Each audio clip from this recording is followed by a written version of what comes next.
Research shows men are far more likely to express stress through anger or irritability, and far less likely to express fear or sadness, not because they don't feel those emotions, but because anger is often the only outlet that feels socially acceptable.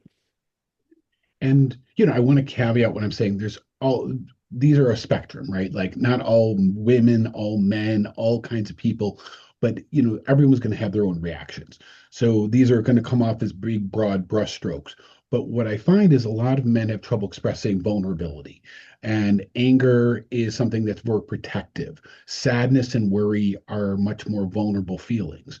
And what I try to speak to is this very normal human condition called the fight or flight reaction, and that there's a threat. And the threat isn't just somebody guy with a baseball bat, emotional threats, whether that's our job, our spouse, our finances, just larger political problems. I mean, people feel this kind of sense of being threatened emotionally.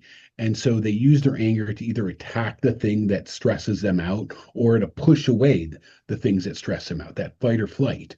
And when I work with clients, what I try to speak to is that, we use that anger to attack the things that worry us because it makes sense, right? If there's a threat that's causing us fear or anxiety, well, I want to attack it. I want to push it, I want to kind of stop it from exacerbating and amplifying. And then sometimes we use our anger to push the F away and leave me the freak alone so we can withdraw and be sad and isolate. And there's that kind of fight or flight reaction.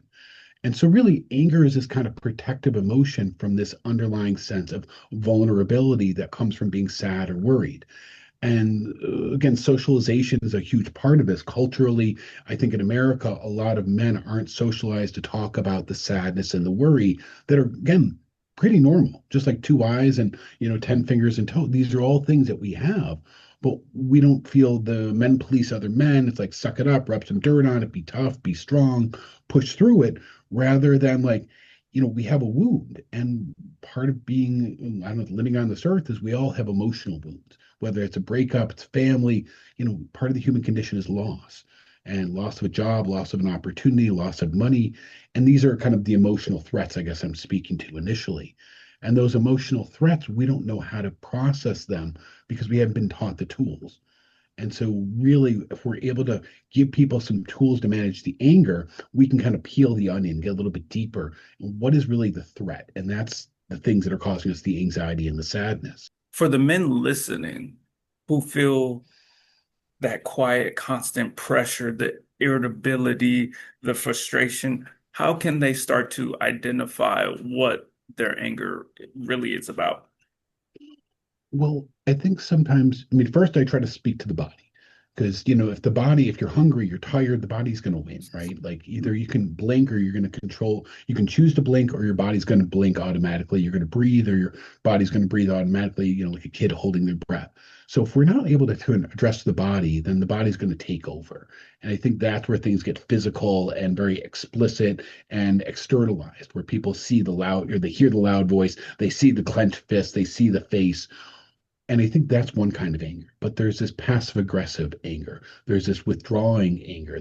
I think you talked about this kind of like holding it inside and just trying to push it through anger. And these things that build and build over time.